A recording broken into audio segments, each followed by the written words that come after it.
Mayong adlaw mga tigsunod sa itong programang Tambag ni Kuya E. Karon na itong hatagan o tubag ang usa ka comment gikan sa itong YouTube channel, gikan sa usa ka miyembro sa youth o usa-usab ka nagtuon aspirant nga Catholic Faith Defender nga matud pa niya, Kuya, pwede ba nga next ni mga video ang imong topic about na pod o cross o pagpanguros.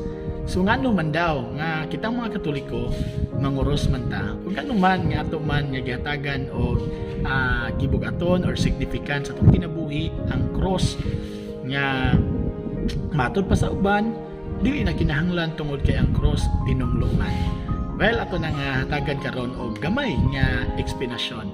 Mga igsuon nga nako nga Katoliko atong timan-an nga ang paghimo or ang cross o ang pagpanguros simbolo sa ato ang kaluwasan, no? Nga atong naangkon og niana nga paagiha sa atong paghimo sa sign of the cross atong gipadayag ang Santissima Trinidad, ang ngalan sa Amahan, manintang sa ngalan sa Amahan, sa Anak ug sa Espiritu Santo. Diin atong mabasa diya San Mateo 28:19 nga bunyagi sila sa ngalan sa Amahan, sa Anak ug sa Espiritu Santo.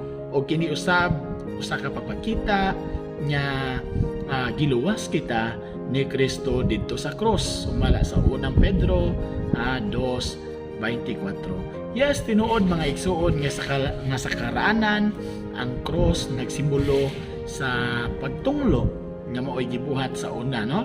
Ya sa Galacia 3:13 no, nga adunay mga tawo nga gitunglo kinahanglan gayod nga ibitay nga to sa cross. Apan mga igsuon ang maong pagtunglo ang maong tunglo giusab or gigamit usab ni Kristo, gihimo ni iyang kaugalingon nga tinunglo pinaagi sa iyang pagpalansang sa cross. Muna nga ang mga butang sa una nga gitawag nato og dili significant kung mga butang nga mga pati ug meaning kaniadto gigamit usab ni Jesus alang sa atong kaluwasan. Muna nga si San Pablo dili para niya dili na pagkatinunglo ang mensahe sa cross kundi gahom na kini sa Dios. Sumala sa iyang sulat di sa unang Korinto 1:18 kay ang cross kay ang mensahe sa cross alang niadtong nangalaglag binuang apan alang niadtong nangaluwas gahom kini sa Dios. Muna si San Pablo kanunay nga nagpasigarbo sa cross diya sa atong mabasa diya sa Galacia 6:14 dili branon Galacia 6:14 nga naingon apan alang kanako magpasigarbo lamang ako sa krus sa atong Ginoong Hesukristo kay pinaagi sa iyang krus patay na ang kalibutan alang kanako ug ako patay na alang sa kalibutan. Unya gidugangan pa ni San Pablo di sa Galacia 6:17 sa ipagingon sa katapusan manghinaot ako nga wala na untay magsamo kanako kay ania sa akong lawas ang mga ulat nga nagpamatuod sa akong pagkaulipon ni Jesus. Ulat meaning uwat, no, ato gipatik nato sa ngalan sa Amahan, sa Anak ug sa Espiritu Santo. Man ang atong gipatik atong gikrus sa atong mga agtang.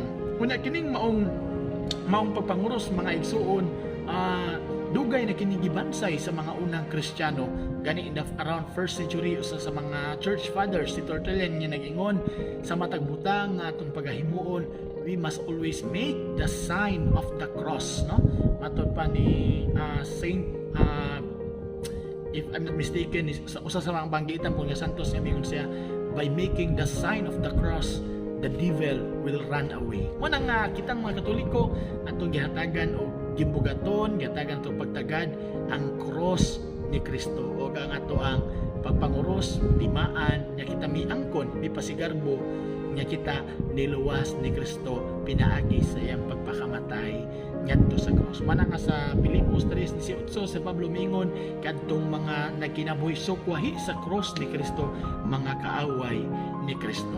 Kining mga pagpatik sa cross mga igsoon or paghimo og cross nagtimaan usab kini or nagsimbolo usab kini og panalangin gani niya sa Genesis 48 14 aduna na may paghimo og cross, no, or gikuros ni Jacob ang iyang kamot. Kung basahon Genesis 48:14, apan gikuros ni Jacob ang iyang kamot, no? Gikuros unsa may simbolo ato 14 asa 15 unya gipanalanginan niya si Jose.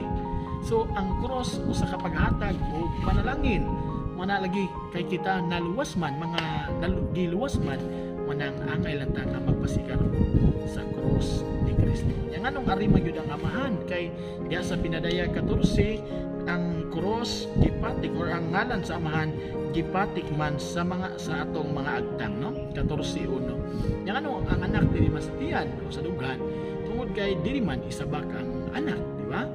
Unya gihimo na to ang cross, no? We will just make the sign of the cross. Ang Espiritu Santo atong gipatik sa atong mga bukton tungod kay sa dihang gibunyagan si Jesus, ang salapati bitugdon man sa abaga ni Jesus mismo. So kana lang tingali mga igsuon, no? Ang punto lang gyud diha nya kita mga Katoliko, we are proud, no? Proud ta nga ipadayag sa atong pagtuo, proud ta nga gisangpit ang Santissima Trinidad, ang Amahan, ang Anak ug ang Espiritu Santo. Para nako walay dautan ni ana, no? Walay dautan ni ana. Gani ang atong mga igsuon usahay musangpit naman moingon man sila sa kanan samahan sa Anak ug sa Espiritu Santo. Mandili lang nila muhimo, dili lang sila muhimo kining sign of the cross. Kay kung sign of the cross sila makatoliko man sila, no? So ilan lang pong gilay-lahi inana nagod po tingali ka simple, no? So kita pod ato pod nga gipaningkamutan nga mapasigar buhon ta sa ato ang pagtuong Katoliko. So diha na tingali taman. Salamat Ken sa imong pangutana, and hopefully nakahatag kong jutay nga lamdag sa imong nga hunahuna. God bless and padayon sa pagtuon.